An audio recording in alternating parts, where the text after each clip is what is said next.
Continuação de Coração de Vidro, de José Mauro de Vasconcelos. História número 2. O Aquário.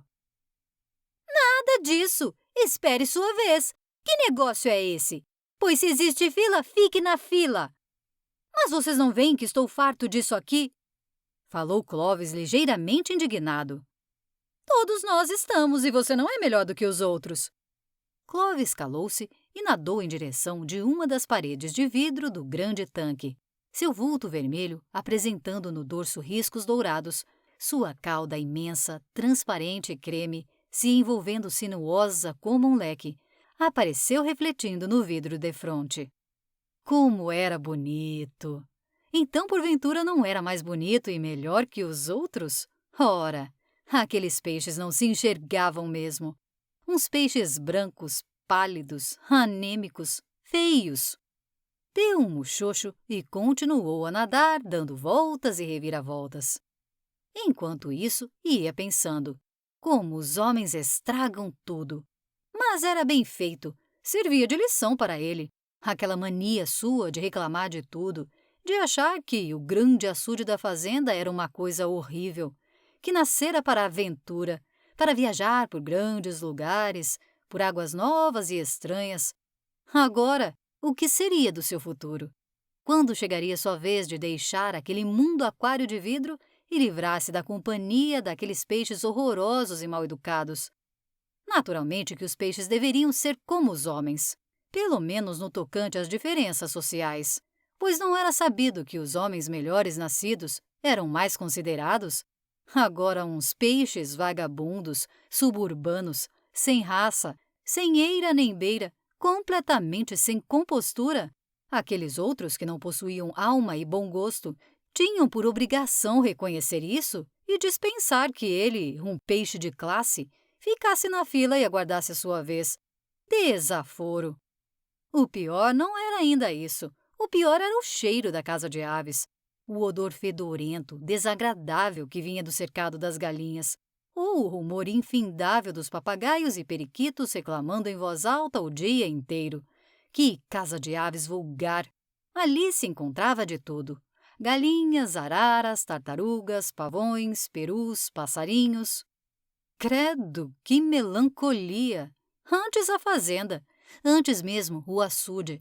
Lá pelo menos poderia ver o sol nascer, os cavalos vindo beber água e saber que os outros peixes eram do mesmo nível social que o seu. Lembrou-se das palavras de sua professora, Dona Quitéria. Menino, deixe de sonhar. Perca essa eterna mania de pensar em viajar. Esconda-se quando vir que os homens vêm com redes à procura de vocês. Nada vale mais que a liberdade. Aqui vocês têm a companhia, o carinho dos seus. Isso é o mais importante. Qual, Dona Quitéria? Eu sou um moço. Quero viajar, conhecer novos mundos. Não vê como sou bonito? Analisando bem, não nasci para viver no fundo de um açude comum. Está bem, meu menino. Aquecia ela com bondade. Só o tempo consegue ensinar. De nada vale a experiência dos mais velhos. Mas de uma coisa não se esqueça. Os homens não têm coração e estragam tudo. Parecia até milagre que aquilo acontecesse assim. Quando o relógio da igreja perto batia 3 horas, geralmente na casa das aves, uma sonolência morna se propagava pelos olhos de todos os seres. Mesmo com os homens, mulheres e crianças entrando no recinto, quase sempre curiosos, mesmo com as exclamações de espanto, todos os bichos cochilavam. Por sinal, era um alívio. Grande era o meu esforço para não dormir nessa hora, porque nas vezes que não conseguia dominar o sono, uma insônia noturna cruel me fazia compreender a extensão das horas e o comprimento de uma noite onde as estrelas estavam proibidas de aparecer. Nessa hora da tarde, forçava meus olhos desmesuradamente abertos e voltava a observar coisas que eu já conhecia de muitas análises, tal a pobreza do ambiente. Por encontrar-me de olhos abertos, foi que vi aquela senhora alta e elegante, trazendo umas mãos compridas e finas, onde a luva encobria a harmonia dos dedos, aproximar-se do aquário. Seu dedo indicador se moveu para o aquário, enquanto o dono da casa acompanhava com aquele sorriso coberto de dentes de ouro. Aquele vermelho! Por decência, deveria chamar os outros que dormiam. Mas qual o quê? Afinal, ela tinha me escolhido espontaneamente. Tamanho era o meu medo de que ela desistisse de me levar, que entreabri minha cauda em ondulações suaves, tornando-me mais belo e fazendo o mínimo de ruído para não despertar os outros. Pois não, madame. Esse é o último que temos. Dentro de alguns dias chegarão os outros dessa qualidade. E esses outros? Esses feiosos?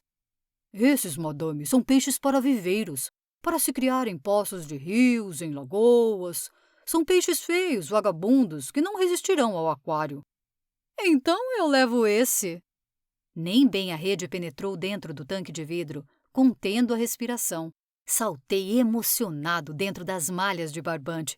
Os outros acordaram e, passado o estupor, começaram a dirigir-me frases vulgares e de baixo calão, e impossíveis mesmo de reproduzir. Uma asfixia momentânea agrediu a minha garganta. Meus olhos se dilataram ao sentir-me fora d'água. Nem sequer tive forças de responder à fúria daquela medíocre populaça. Antes, talvez assim, o desespero e o silêncio seriam a melhor resposta. Minha angústia abrandou quando fui novamente metido numa casinha redonda de vidro. Uma sensação de paz tolheu os meus primeiros movimentos. Só aos poucos girei à volta daquilo que os donos da casa chamam de aquário. A sensação de água limpa e fresca, livre do cheiro e do contato dos outros peixes, trouxe-me um sentido de paz e beatitude que não existiam para mim desde a minha retirada do açude. Fomos levados para um enorme automóvel. Depois é que eu soube que aquela casa pequena e caminhante, macia e de cheiro estranho, se chamava automóvel. E andamos, fizemos curvas, paramos, continuamos a andar. Tudo isso produzindo em mim uma espécie de tontura que me paralisava no mesmo canto, impressionado com as pernas grandes e cruzadas da minha nova dona. O chofer me levou para dentro de casa e fui entregue com o meu aquário a uma empregada negra que sorriu mostrando os dentes muito brancos. A dona entrou na sala e recomendou: é preciso que se mude a água desse aquário todos os dias. Onde é que a madame quer que coloque o aquário? Ela olhou a sala e divisou o piano negro inteiramente nu e brilhante. Em cima do piano. Mas veja de colocar um paninho debaixo para não estragar o móvel. E assim, fui definitivamente colocado sobre o piano. Respirei aliviado. Agora sim, tinha minha casinha própria. Sorri embevecido. Vou dar um jeito nessas plantinhas que estão mal colocadas. Pensava milhares de coisas ao mesmo tempo. Só o fato de sentir-me longe do aquário, dos peixes sujos, do barulho das aves, o odor desagradável das galinhas. E durante 2 dias, tudo era novidade para mim.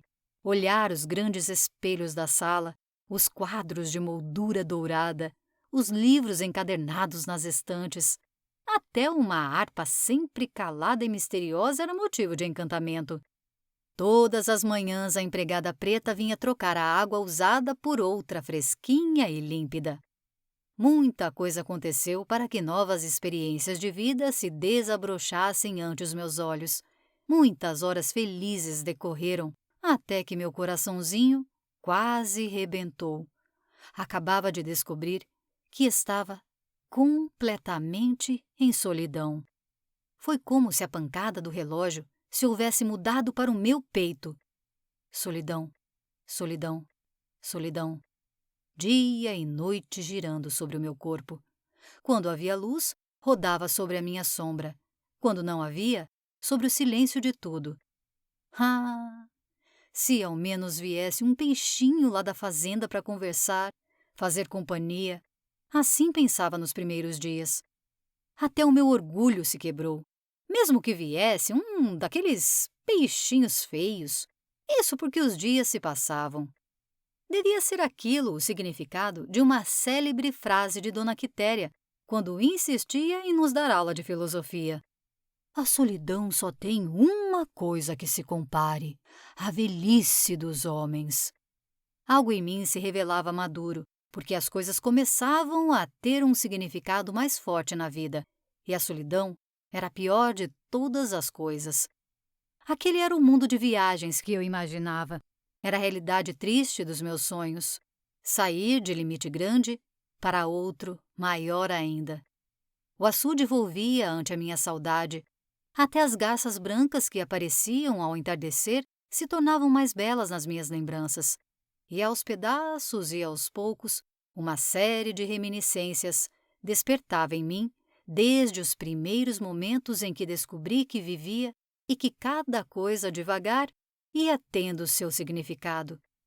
Os momentos antigos eram os mais demorados na lembrança e se tornavam tão vivos como se estivessem acontecendo a cada instante que neles pensava. Meus olhos inocentes perguntavam, olhando tudo curioso. Anoitecendo, era preciso que mamãe fosse me buscar na tona do açude da fazenda. Vamos, filhinho, daqui a pouco vai ficar noite. Vamos dormir? O que é noite, mamãe? Noite, meu filho, é aquela água preta que vem chegando lá em cima. E o que é lá em cima? Lá em cima é o céu. E o céu o que é? Mamãe apontava o céu e comentava com paciência. Criança, não pergunta tanto. O céu é tudo aquilo. Agora vamos. Não, mamãezinha, só um instantinho. O que é aquilo no céu? Aquelas coisinhas, aquilo lá que sempre vem com a noite. Aquelas coisas brilhantes são estrelas. E vendo que eu não conseguia mesmo entender, mamãe me tomava de carinhos e meiguice. Meu burrinho, os homens é que chamam aquilo de estrela, os poetas chamam aquilo de lágrimas. Mas na verdade são pintas, assim como essas que você tem pelo corpo. Pois estrela é sarda na pele da noite. Compreendeu? Tornava-se meio desanimado. Tudo não, mamãe. Só um pouquinho.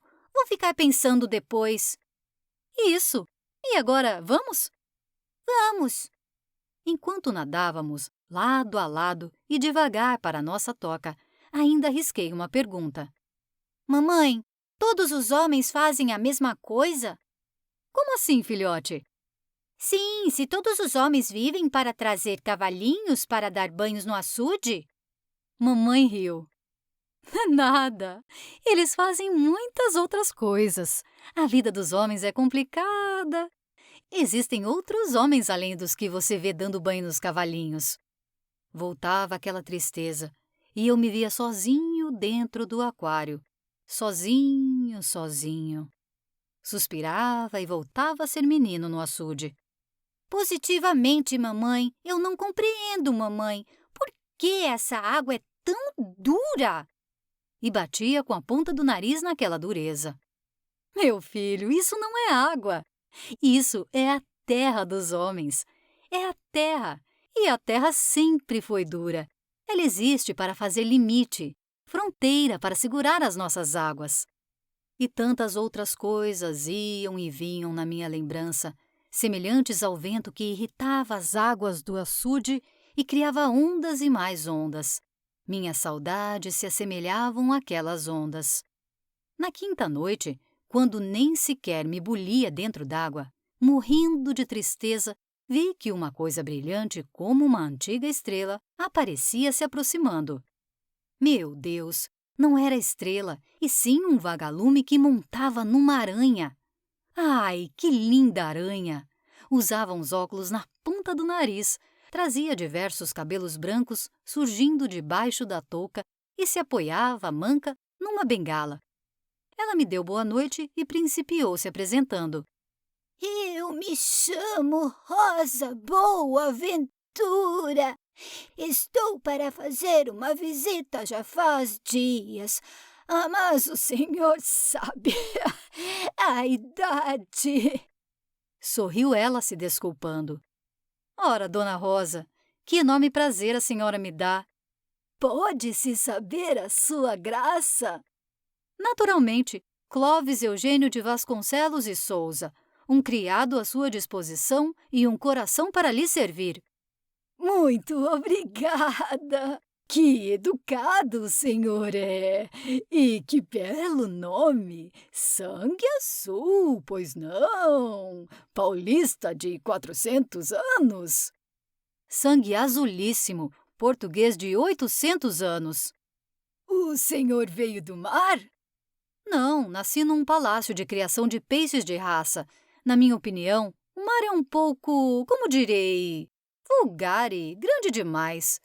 Há muita mistura, não acha, Dona Rosa? É o que ouço dizer. Particularmente, não sinto grande simpatia pelos peixes do mar. Por um simples motivo: eles cheiram muito mal. E que tal a vida do senhor no Palácio do Açude? Uma beleza, Dona Rosa, um deslumbramento. E contei toda a poesia que nos cercava. Falei dos campos dourados de sol e de milho amarelo, da mata repleta de passarinhos multicores, do canto de todos os pássaros, dos cavalos de corrida que nasciam pequeninos e eram criados correndo e correndo livres pelos pastos esverdeados. Todas as coisas da natureza, todo o cenário da fazenda se lavando no sol moreno e morno. Falei da noite que vinha lavar as estrelas nas nossas águas. Contei das garças de penas de sorvete se colorindo de cor-de-rosa ao entardecer. Até um cavalinho cor-de-ouro, que mais tarde estava fadado a ser um grande campeão, eu contei. Até mesmo do primeiro susto que esse cavalinho me deu quando pela primeira vez o encontrei bebendo perto de mim. Depois da nossa grande camaradagem, da nossa intimidade. Ele chamava-se Lula e era filho de Dona Gema, uma senhora de raça de corrida. E desabafando a minha solidão de muitos dias e muitas noites, fui contando. Contei mais, da noite e dos seus mistérios, quando as ninfas d'água saíam dançando sobre a superfície, envoltas em gases transparentes, quando o açude se cercava de um colar de vagalumes selvagens para que os faunos viessem da mata tocar flauta na nossa beira, quando a última estrela da manhã vinha lavar o seu rosto em nossas águas para então bocejar e procurar correndo a noite que se fora e então dormir. Falei tanto que, quando demos fé, o relógio da sala cantava a cantiga das 3 horas. Meu Deus! Gemeu Dona Rosa. Que tarde é! Que dirá meu marido? D'Artagnan vai ficar furioso. Não posso nem dizer que fui ao cinema, porque já não é mais hora. Depois, lembrando-se de alguma coisa, comentou. D'Artagnan é um aranho com quem me casei há 780 horas. Boa noite, seu Clóvis. Amanhã eu voltarei. Venha mais cedo, e nem pode imaginar o quanto prazer me deu conhecendo-a. No dia seguinte, ela voltou em companhia do vagalume que servia de lanterna, do senhor D'Artagnan e de um grilo obeso. Tornei a contar tudo da véspera. Eles se entusiasmaram e retornaram mais cedo ainda, com mais 2 novos amigos, um pernilongo vesgo chamado Guilherme e uma lagartixa muito pintada que fazia questão de ser tratado como baronesa de Porongaba. E eu contei e recontei a história. Mas no dia que se seguiu e eles voltaram, quando eu tornava a falar nas minhas histórias, eles principiavam a bocejar e muitas vezes terminavam as minhas frases antes de mim. Então, uma tristeza e uma espécie de receio atacaram-me doridamente. O grilo obeso perguntou fatigado. O senhor só tem dessas histórias assim molhadas? Com essa pergunta, retiraram-se todos, meio amolados e resmungando. A noite seguinte se desenvolveu vazia e sem visitas. A tristeza tornou a fazer coro com o meu silêncio. As coisas cada vez pioravam mais. Nem a empregada mudava a água do meu aquário. Eu tinha certeza de que há 3 dias ela não procedia à limpeza na minha casinha de vidro. E no açude, Sabia que no açude a vida exultava de vida. Nem queria lembrar-me das plantas de Dona Quitéria. 2 dias depois, a dona da casa apareceu na sala, olhou o aquário e comentou para a empregada. Você tem mudado a água do aquário? Todos os dias, madame. Botei a cabeça do lado de fora e gritei. Mentira, madame, há 5 dias que ela não limpa minha casa. Há 5 dias que me sinto asfixiar aos poucos com essa água velha e pesada. Mas ninguém ouviu meu desespero.